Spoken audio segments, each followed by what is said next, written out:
শিশুসাগর নামক মহাসমুদ্রে 3 দিক ঘেরা এক সুবিশাল অতি সমৃদ্ধ ভূখণ্ড হল প্লক্ষভূমি, যা সাধারণভাবে প্লক্ষদ্বীপ নামে পরিচিত। স্বয়ম্ভু মনুর পৌত্র মেধাতিথি সেই ত্রেতাযুগে প্রায় সম্পূর্ণ প্লক্ষভূমির অধিপতি হন।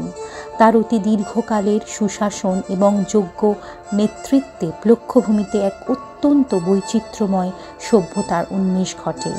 এক আদিম ভূখণ্ড থেকে প্লক্ষদ্বীপ একটি উন্নত জনপদ ও জটিল রাজনৈতিক অস্তিত্বে পরিণত হয়ে ওঠে সম্রাট মেধাতিথিরই একক কৃতিত্বে। ভগবান বিষ্ণু আর চন্দ্রের উপাসক মেধাতিথির ছিল 7 পরাক্রমী পুত্র।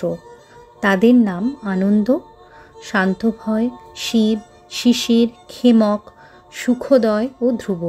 মেধাতিথি তার বিশাল সাম্রাজ্য 7টি বর্ষে বা মহাপ্রদেশে বিভক্ত করে এই 7 পুত্রের মধ্যে বণ্টন করে দিয়েছিলেন।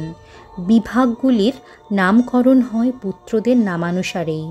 এই 7 পুত্রের মধ্যে পারস্পরিক ঈর্ষা, প্রতিদ্বন্দ্বিতা ইত্যাদি যথেষ্টই ছিল, কিন্তু মাথার উপরে পিতা মেধাতিথির প্রবল উপস্থিতিতে সেসব বিশেষ প্রকট হতে পারেনি।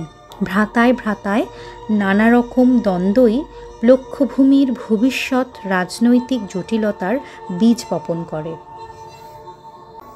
মেধাতিথির জীবদ্দশাতেই তার পুত্র শিশির একদিন রহস্যজনকভাবে নিঃসন্ধান হয়ে যান। তার আকস্মিক অন্তর্ধানের পিছনে ভ্রাতাদের কারোর হাত থাকতে পারে এরকম সন্দেহ দৃঢ় প্রতিষ্ঠিত হয়ে গিয়েছিল। বহু চেষ্টা করেও আর তার কোনো সন্ধান মেলেনি। এই ঘটনার পরে মেধাতিথি আর বেশিদিন জীবিত ছিলেন না। ভগ্ন হৃদয় জীবনাবসান হয় তার। শিশির নিঃসন্ধান হওয়ার সময় অবিবাহিত ছিলেন। প্লক্ষভূমির সমস্ত ক্ষত্রিয়ই কোনো না কোনোভাবে বাকি 6 পুত্রের তথা মেধাতিথিরই বংশধর। প্রজন্ম থেকে প্রজন্মে এই বংশধরদের পারস্পরিক বিরোধ ক্রমান্বয়ে বৃদ্ধি পেতে থাকে।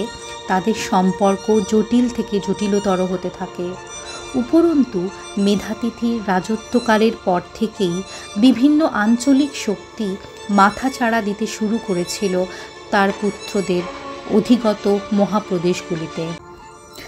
যদিও প্লক্ষভূমির ক্ষত্রিয়রা সাধারণভাবে নিজেদের মেধাতিথির বংশধর বলেই দাবি করতেন বরাবর, দাপর যুগে লক্ষিত হয় যে একটি বিশেষ শ্রেণীর ক্ষত্রিয়রা নিজেদের মেধাতিথির অন্যতম পুত্র ক্ষেমকের বংশধর বলে পরিচয় দিতে বেশি গর্ব বা আগ্রহ বোধ করতে শুরু করেছেন।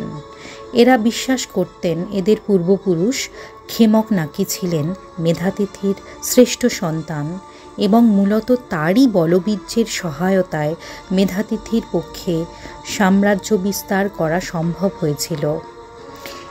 এদের এরকম বিশ্বাসও ছিল যে ক্ষেমক প্রখর ব্যক্তিত্বের অধিকারী হওয়ার কারণে মেধাতিথির বিশেষ প্রিয় পাত্র ছিলেন না এবং সেই কারণে তিনি ক্ষেমককে অন্যায়ভাবে উত্তরাধিকারী নির্বাচন না করে কেবলমাত্র 7 ভাগের 1 ভাগ রাজত্ব দিয়েছিলেন অন্য পুত্রদের দাবি মেনে।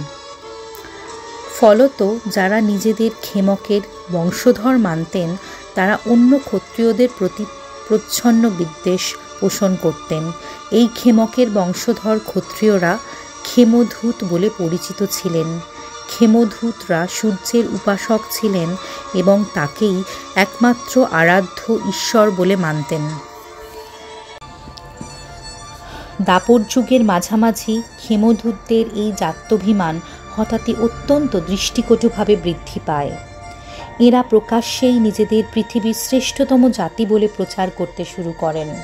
প্লক্ষভূমির পশ্চিম দিকে ক্ষেমাবর্ত নামক মহারাজ্যে ক্ষেমধূতরা রাজপদে আসীন ছিলেন। ক্ষেমাবর্ত মহারাজ্যটি ছিল আসলে একটি যুক্তরাজ্য, কয়েকটি পারস্পরিক নির্ভরশীল অঙ্গরাজ্যের সমষ্টি। কোনো অজ্ঞাত কারণে হঠাৎই এই সমগ্র অঞ্চল অত্যন্ত শক্তিশালী ও আগ্রাসী হয়ে ওঠে। এদের প্ররোচনায় অন্য রাজ্যে যে সংখ্যালঘু ক্ষেমধূত ক্ষত্রিয়রা বসবাস করতেন, তারাও গোপনে ও ক্রমশ প্রকাশ্যে রাজদ্রোহী হয়ে উঠতে শুরু করেন। লক্ষ্যভূমির আকাশে শনৈ শনৈ ভয়ঙ্কর অশান্তির কালো মেঘ ঘনিয়ে আসছিল।